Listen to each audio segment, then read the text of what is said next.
Olá pessoal, eu hoje estou aqui com a psicóloga Raquel Mello. Ela trabalha com enfoque em psicologia cognitivo-comportamental e hoje vamos conversar sobre depressão na adolescência.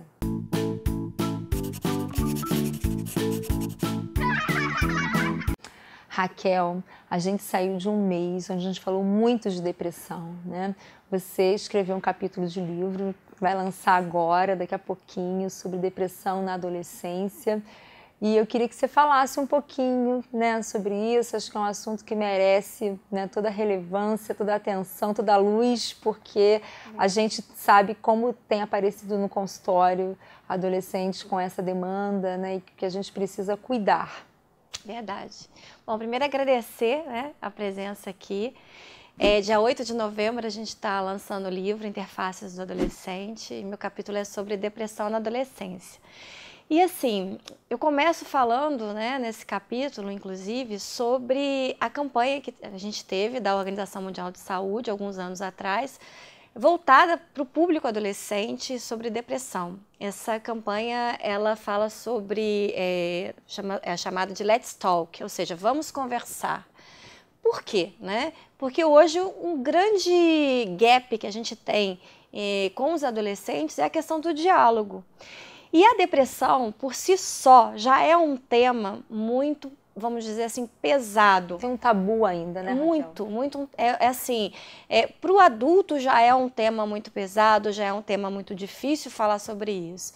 Para um adolescente que está passando por todo esse momento de transformação, então você imagina como isso não fica mais pesado. E muitas vezes os pais não querem ou não conseguem enxergar o adolescente entrando num estágio de depressão. Muitas vezes eu escuto assim, isso é coisa de adolescência mesmo, né? Coisa da fase, vai da fase, vai passar. Não é depressão não, isso é da fase, daqui a pouco melhora. E o que a gente tem visto hoje em dia é um número crescente de suicídios. Muito. Então, assim, hoje em dia a gente tem, né, as pessoas acreditam que a gente está passando por um momento de fase, de moda da internet. Então, a gente teve o 13 Reasons, a gente teve Baleia Azul, agora a gente tem a moda do Momo. Então, as pessoas acham que a mídia influencia muito, né, o adolescente. Enfim, o ponto é, os nossos adolescentes estão cada dia mais frágeis, né, a esse tipo de moda. Sim. Então, assim, não adianta você achar que, vai passar, é uma moda, isso acontece com todo mundo. O ponto é, você precisa, dentro de casa, fazer esse diálogo.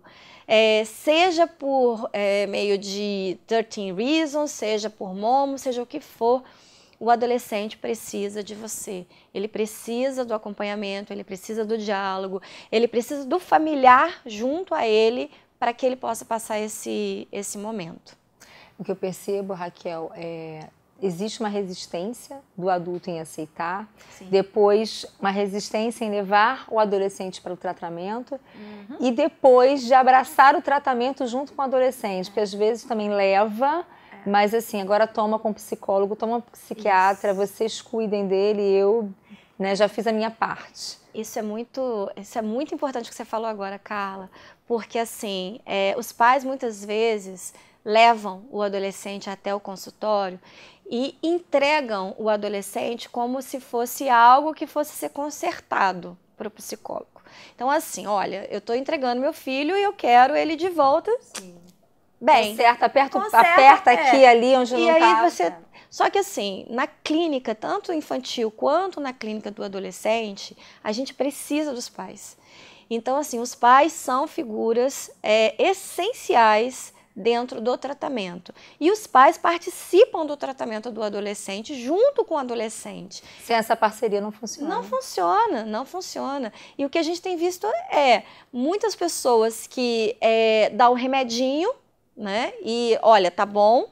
E assim, o remédio muitas vezes é importante sim, mas ele também tem que ter acompanhamento, ele também tem que ter o acompanhamento do psiquiatra, ele também tem que ter a terapia, ou seja, ele precisa ter um suporte para esse adolescente, não é só uma coisa, é uma composição.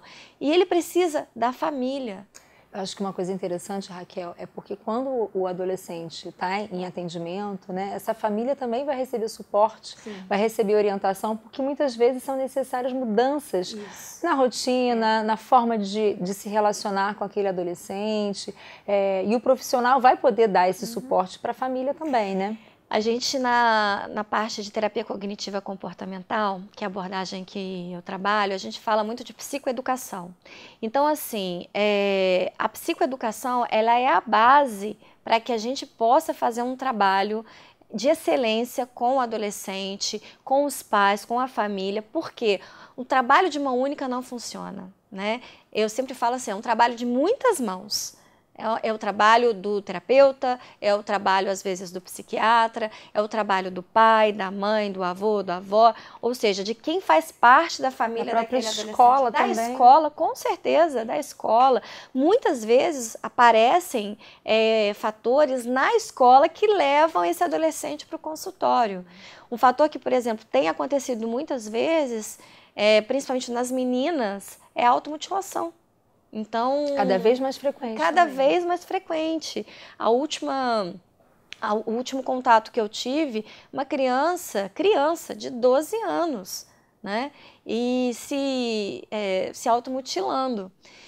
E aí os pais falaram assim, mas é muito novo para isso. Gente, existe. Então, e não tem idade. Não tem. Eu acho que me motivou muito a chamar você aqui, Raquel, é justamente para dizer que depressão não tem idade. Não tem idade. Ela pode surgir na fase adulta, mas às vezes ela aparece até lá na infância e com muita frequência na fase da adolescência. Sim.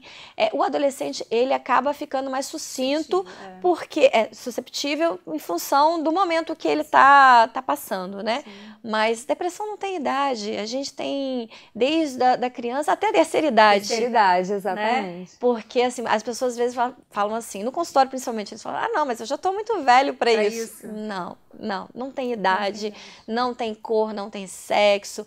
Depressão é algo que precisa ser tratado e com seriedade, sem preconceitos. Muito bom a gente se conscientizar sobre esse assunto tão importante com os nossos adolescentes, não é? Se você gostou do nosso vídeo, curta, compartilhe com seus amigos, se inscreva no nosso canal e acompanhe Estúdio da Criança nas redes sociais.